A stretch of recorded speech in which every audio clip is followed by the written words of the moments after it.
So, sino po sa inyo ang mahilig gumawa o mag-bake ng cake? Taas po ang kamay. Gumawa ng cake, mag-bake ng cake, gumawa ng tinapay, gumawa ng biscuits. Ayun daw si Sister Eileen. Taas na taas. Sino po po? Si Joanna. Sino po po? Bukod doon. Yan po. So ako po before, gumagawa din po ng cake, ng pudding, ng biscuits, ng tinapay, at kung ano yung maisipang gawin, sinusubukan ko po. So,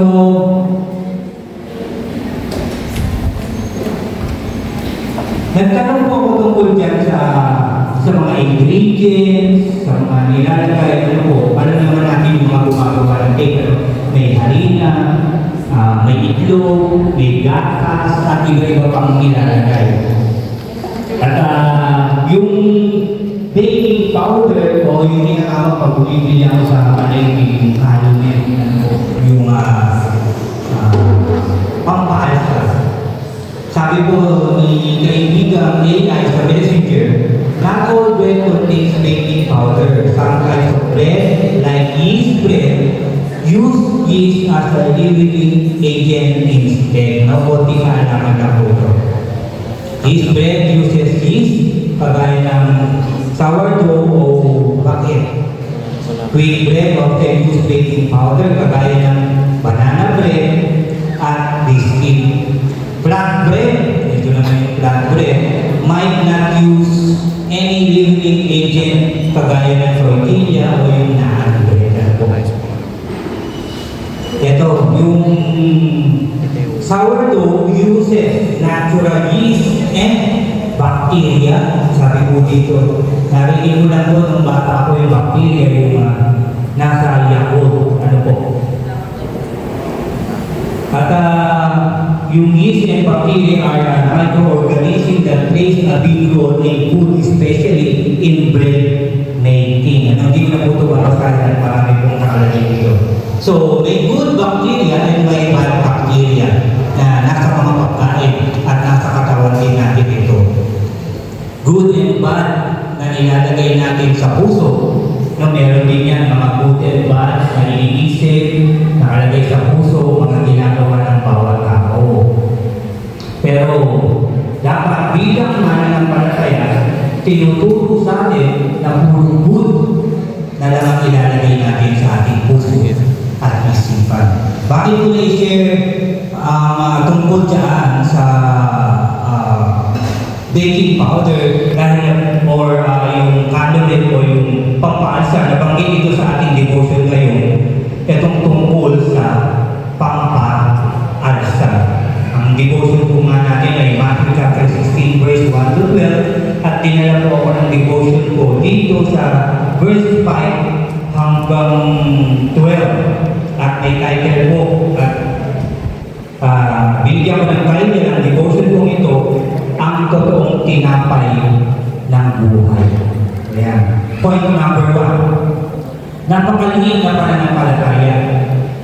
Basahin po natin yung verse 5 hanggang 10 po yata ito. Nang tumawid sa ibayo ang mga alaga, nakalimutan nilang magdala ng tinapay. Sinabi ni Jesus sa kanila, mag-ingat kayo sa pampaalsang kinakalat ng mga Pariseo at mga Saduceo. Nag-usap-usap ang mga alaga. Wala kasi tayong dalang tinapay kaya sinabi niya yun. Alam ni Jesus ang pinag-uusapan nila kaya sila'y tinanong, bakit ninyo pinag-uusapang wala kayong dalang tinapay? Napakaliit ng inyong pananampalataya. Verse 9, hindi pa ba ninyo nauunawaan hanggang ngayon? Nakalimutan na ba ninyo ang 5 tinapay na pinaghati-hati para sa 5,000 tao? Ilang kain na tinapay ang lumabis? Verse 10, gayon din ang 7 tinapay para sa 4,000 ilang kain na tinapay ang lumabis. Even kasama nila ang Panginoong Jesus, pero iniisip pa rin nila, ay yung tinapay. Paano kaya kakain? Paano kaya kakain ng mga tao nito sa dami nito? Ano kaya gagawin natin? Saan kaya tayo bibili? Samantala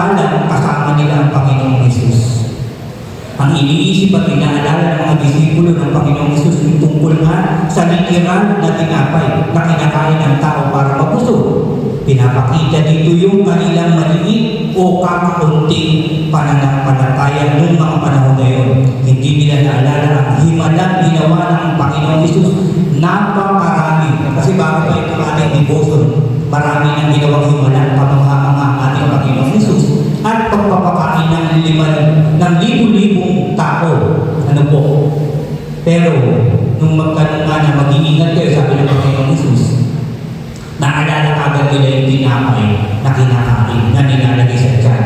Yun lang ang naalala nila, hindi yung himala ng ating Panginoong Jesus. At yan ang tinuturo sa akin. Sa dami ng ginawang himala, kamangha-manghang bagay na ginawa ng Panginoon sa atin, minsan naiisip natin yung, ay wala nang bigas, ay wala na namang pangbayas. Darating nga pala sa akin si Judith. Sinong Judith? Yung Judith ng ating mga bibig. Kagad yung mga problema yun na naiisip natin, hindi yung ginawa ng Diyos sa atin, hindi yung binabasa natin sa salita ng Diyos, hindi yung narinig natin word of God ang kagad na naaalala natin yun. Nandito tayo sa simbahan, meron tayo, may mga mentoring tayo, may mga Bible study tayo. Di ba word of God yun? Di ba? O, tapos meron pa tayo prayer and fasting. Ano po, di pa natatapos to, 21 days to. Word of God pa rin at napakaganda na tinuturo ng aming pastoral and Bishop Rene. Pero, pagkatapos nun, ano na naman yung naiisip natin? Naku, wala na naman. Naku, matagal pa yung sweldo. Naku, matagal pa yung padala.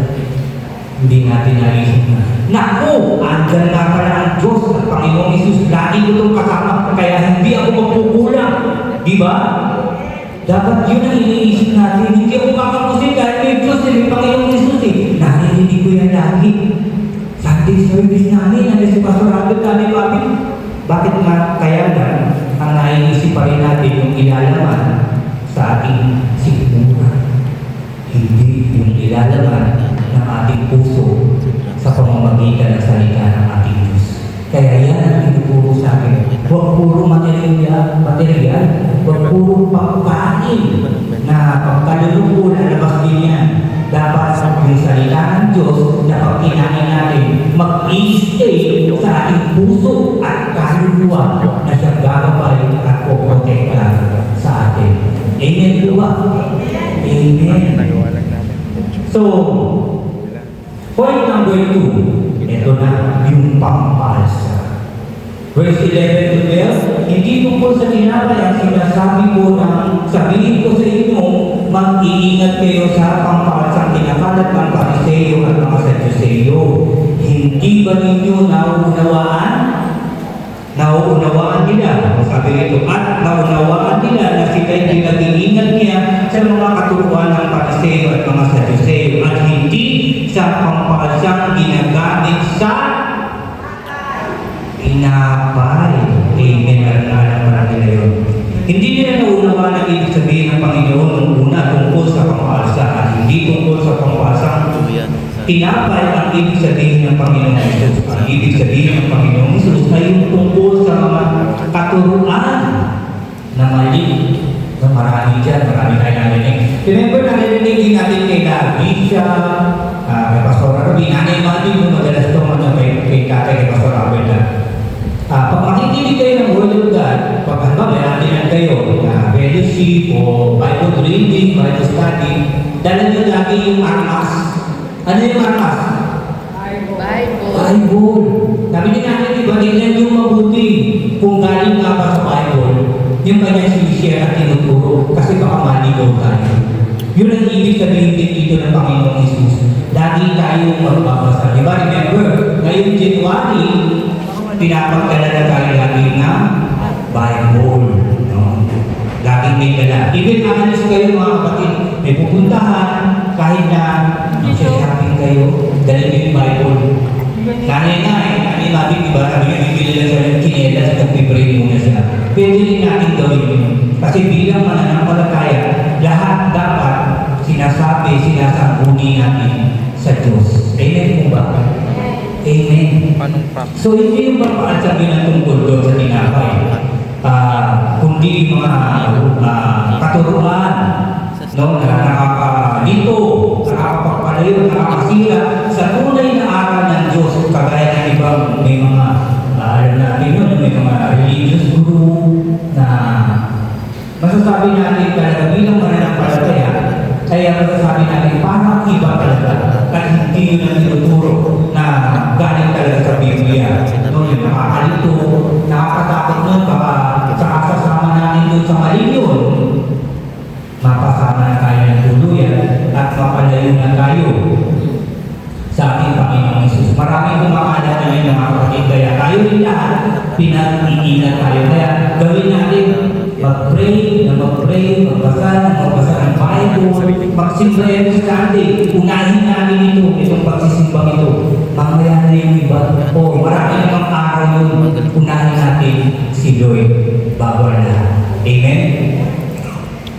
So, tayo din sa panahon na ito na maraming iniisip, pinag-aalala, pinapakilala sa atin ng ating Panginoong Isus ang totoong pang-araw-araw na tinapay, ang ating Panginoong Isus, ang salita ng Diyos, ang totoong pagkain ng ating buhay.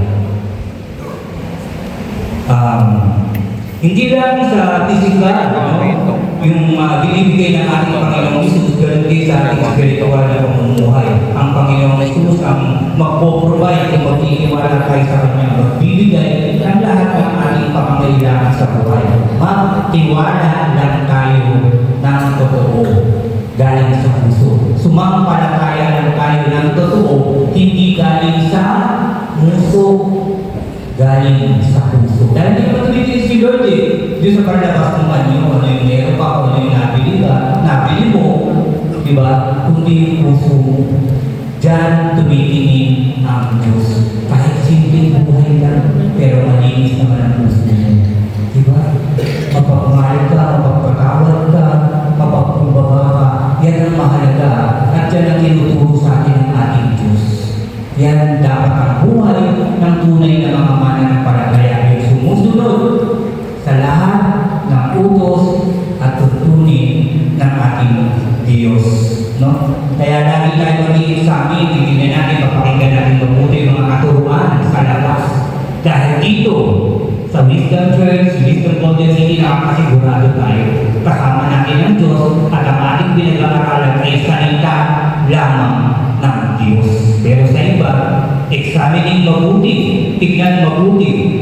Alamin kung talagang ito ay galing mismo sa salita ng Diyos. No? Lagi natin aalalahanin, iisipin yung mga katuruan na ibinibigay sa atin galing sa salita ng ating Diyos. Yung mga tinitake note natin na Word of God, sa notebook man, sa cellphone, ano yun, pagkasulat po ba natin nakatabi na lang? Hindi na ba natin ito binabalik-balikan yung mga nasa cellphone?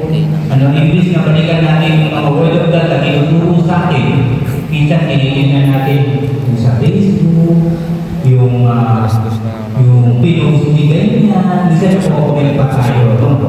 So hindi yun dapat natin pagtutunan. So natin pabayaan, maligaw tayo, magpatuloy tayo. Habang tayo ay nabubuhay, magpatuloy tayo sa presensya ng ating Diyos. So, huwag natin pabayaan na masabihan tayo ng napakaliit naman ng pananampalataya. Huwag din natin payagan na puro na lang bagay, puro na lang pagkain yung ating mga nasa isipan. Hindi natin lagay iniisip yung salita ng ating Diyos. Yun ang mahalaga sa ating buhay. Hati-hati yan. Kaya sa challenge po, ano ba yung mga maling idea natin sa buhay? Yung mga lapis natin pag-aalala sa mga bagay-bagay. Ano ba yung mga ginagawa natin pagsasaliksik na nakakapagpabago sa ating pananampalataya? Isipin natin mabuti ang lahat ito. Ano ba yung mga desisyon natin sa buhay na lalong nagpapahiwalay sa atin sa Panginoong Jesus? Nag-i-desisyon ba tayo? Inuuna pa talaga natin yung mga mundong hangarin kaysa unahin ang Diyos? Ano ba yung mga pangangailangan natin sa buhay? alalahanin lang natin yung ginawa ng Diyos na ipagkaloob niya yung kanyang buhay sa atin. Yun ang lagi natin isipin. Kung ano yung mga ginawa niya noon hanggang ngayon na patuloy na kumikilos ang Diyos sa ating buhay. Hindi natin pwede sabihin wala namang blessings. Nag-isip nga tayong lahat ng maayos at malakas ang katawan, di ba? So, biyaya. Malaking biyaya na yan ng Diyos sa atin. Yung makainom ka lang ng isang basong tubig, biyaya mula sa Diyos na dapat pinagpapasalamat. Amen? Hindi nag-abot lang sa iyo ng kapirasong tinapay, biyaya galing sa Diyos. Yan yung lagi natin isipin. Yan yung lagi natin alalahanin. Yung kabutihan, yung pagmamahal ng Diyos sa ating lahat. Alalahanin natin kapuso tayo, kulang, nagkakalita pa rin na walang-wala, pero umilos pa rin ang Diyos para bigyan tayo. Amen? Kumikilos ang Diyos sa ating buhay. Huwag lang tayo magsawang tumawag sa Kanya. Huwag tayo magsawang manalangin. Alalahanin lang natin palagi na yung ilang pirasong isda at tinapay, pero libo-libo ang nabusog at napakarami pang natira. Ilang piraso ba kailangan natin ngayon? Ano ba ang kailangan ngayon? I-claim mo. I-claim natin na lahat. Nakikilos ang Diyos. Ngayon, oras na to at pagpapalain na tayo. Tandaan din natin na sobrang mahal tayo ng ating Diyos. Salamat.